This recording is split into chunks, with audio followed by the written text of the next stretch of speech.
Yo, salut tout le monde, t'as reconnu la voix, c'est l'Amazon de Paris, toujours.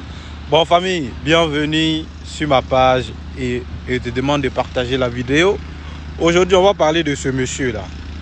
Pour ceux qui ne le connaissent pas, c'est le président du Burkina Faso, le président de mon deuxième pays. Ça fait au moins 9 mois que le gars a fait coup d'État au Burkina. Il fait coup d'État pourquoi? Parce qu'il y a les terroristes, il y a des gens qui viennent tuer la population. Lui, il fait coup d'État pour sauver ces personnes. Mais depuis son arrivée, il n'y a pas de plan pour la sécurité des Burkinabés. Ça veut dire depuis son arrivée jusqu'à présent, chaque semaine, il y a des attaques au Burkina. Chaque semaine, il y a des tueries au Burkina.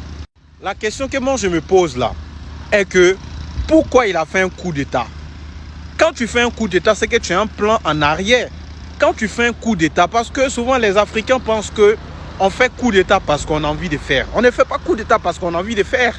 Quand tu fais un coup d'État là, c'est que tu as un plan B derrière. Le plan B, c'est quoi?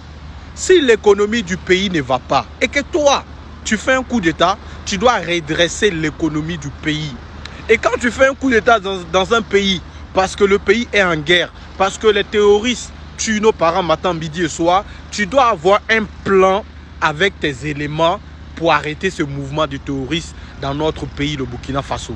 Maintenant, depuis lors de son arrivée, ça fait 9 mois qu'il est au pouvoir. Pendant ces 9 mois-là, il nous fait comprendre que quelqu'un qui se bat pour un truc, c'est pour la personne le truc. Moi, je ne comprends pas ce que ça veut dire. Ça veut dire que tu viens au pouvoir. Tu ne peux pas assurer la sécurité des Burkinabés, mais tu ne veux pas que les Burkinabés parlent aussi. Mais ça, c'est impossible. Parce que moi, je vais toujours parler. Parce que ça ne sert pas d'être au pouvoir, de te promener de pays en pays. Oh, pourtant, ton pays est en guerre. On prend l'exemple du Mali.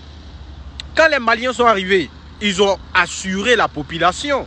Ils ont fait comprendre à la population que ils sont là pour eux. Ils sont là pour assurer la sécurité de la population. Mais depuis toi, ton arrivée là, on ne sait pas si tu es venu faire du tourisme. Parce que depuis ton arrivée, le nombre de voyages que tu as fait dans les pays africains et dans les pays européens là, c'est plus beaucoup que le nombre d'actions que tu as fait pour sauver la vie des Burkinabés.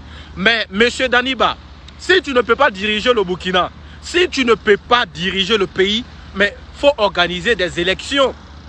Il faut organiser des élections. Le peuple burkinabé va venir voter et puis ils vont élire les présidents qui sera prêt pour eux. Mais tu fais un coup d'État et puis tu te promènes avec jet privé matin, midi et soir. Mon frère, tu n'es pas venu pour venir faire du tourisme. Tu es venu pour travailler pour les Burkinabés.